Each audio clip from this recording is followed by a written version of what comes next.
Okay, so as it turns out, DuckStation is for PS1, and so I'm using, let's see, first of all, this is how you get rid of apps. It really is just pretty much a fun. Yeah, I don't need DuckStation. Aether is Wii and GameCube, or Dolphin is Wii and GameCube. Aether is PlayStation, I believe. Yep, PlayStation. PlayStation 2, rather. I added a screen recorder just for fun because it, like I keep saying, it really is a phone. So you can do anything you can do on a phone, you can do on this device. So I can screen record the gameplay both as you're seeing it this way and also actually on the device itself, which is really neat. And then I had this thing called Steam Link. So Steam Link is one of those things that you can automatically install. It's one of those ones that came up in the startup settings, and I do recommend adding that because that will actually let you play Steam games. So you don't have to have a Steam Deck to play Steam games in the comfort of your fingies. So there you go. Okay, so let's take a look at what these games actually look like playing on the Retroid. So I've got PS2 games on here, and I've got the Steam Link on here. Let's have a look at Aether. Why not? Alright, so what should we play first? How about Armored Core 3?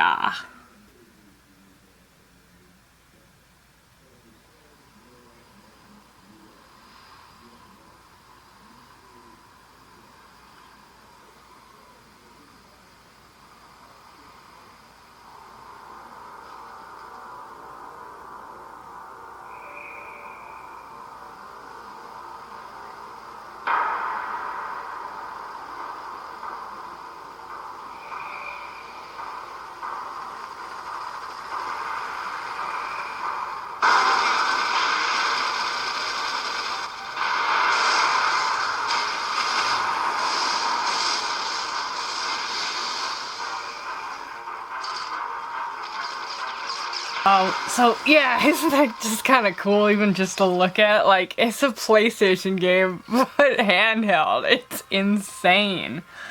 Okay, so the first thing I'm going to do though is I'm going to pull down this performance setting thing. Actually no, I want to go to here. You hit the back button and then it'll pull up your like proper settings. And so I'm going to hit this little gear over here. And I'm going to go over to graphics. And I already know that this game wants to run on Vulkan? I'm pretty sure it's Vulkan. Well, we'll see in a second. But basically, there's a couple of settings in here you can change. And you'll just basically want to go through and just play with it. Look for anything that says that it'll actually give it a speed boost and make sure you turn that on. But the number one thing you're going to do is make sure you're either on performance or high performance. I just leave it on high performance.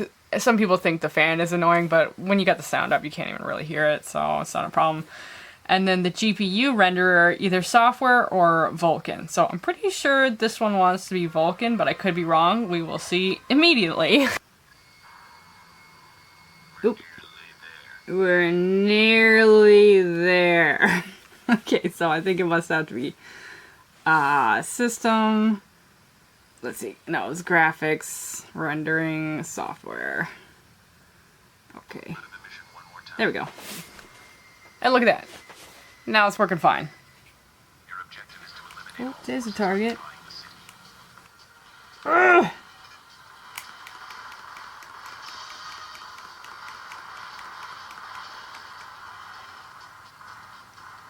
Come here. Did I get him?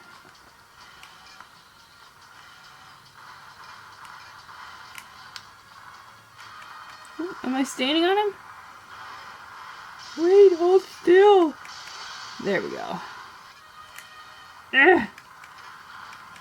Yeah, there we go.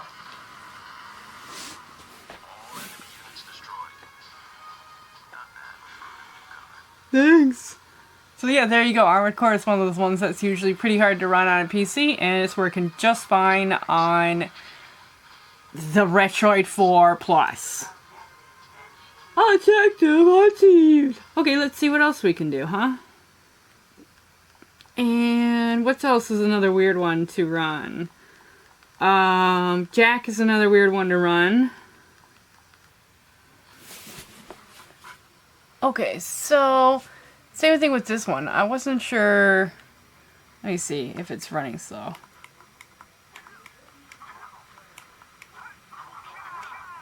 For some reason, well, it's not for some reason. The Jak and Daxter series was written in a language called Lisp, which is kind of like a quirky language. So it doesn't really like... it doesn't want to play nice. So the Jak series is like notorious for being difficult to emulate. But it seems to work pretty good on Vulkan, I believe it was. Yeah, there we go. You can see it's working better now already. Okay, let's pick that up. Man, I have played this game so much. This game, I beat it like a gazillion times. Alright.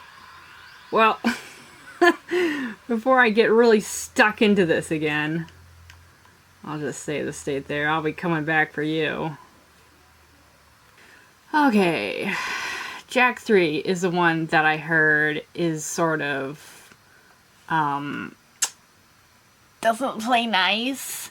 So we have it set up for Jak 1, which when I first started playing with the device, it was having a hard time doing. So let's see if that made any difference on Jak 3 and see if we can just kind of try in some different settings. But I think Jak 3 for now, it's just such a quirky one. There's just a couple ones where if your PC is really struggling to run it, it's probably not going to work on your Retroid. Go figure.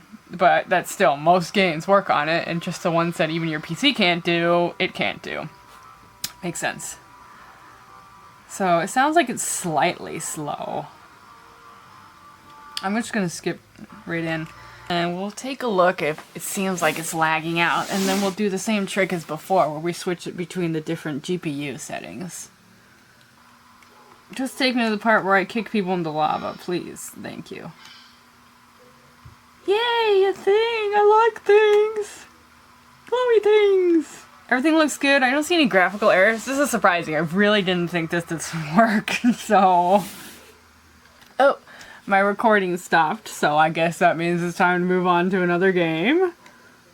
Okay, so I guess everything works. That's all you have to remember to do, is that when you're in the settings of the games, you go to menu, and then graphics, and then play around with the GPU. But yeah, first you go through all the settings, and you basically just turn on everything that says it'll boost speed. And just play with it, you know? Don't be afraid to try things out, and you can't mess it up. It's got like a reset if you ever be like, oh, I don't know what I changed and it's not working now. Just reset it and mess with it. But yeah, software or Vulkan mode seems to make the difference. And currently, I'm just leaving mine in high performance. That might, like... It might make it charge down faster, but you know, I mean, it's playing PlayStation games. I think it's going to charge down pretty fast anyway. Let's see how a Steam game goes. Oh, I don't look so happy now. Oof.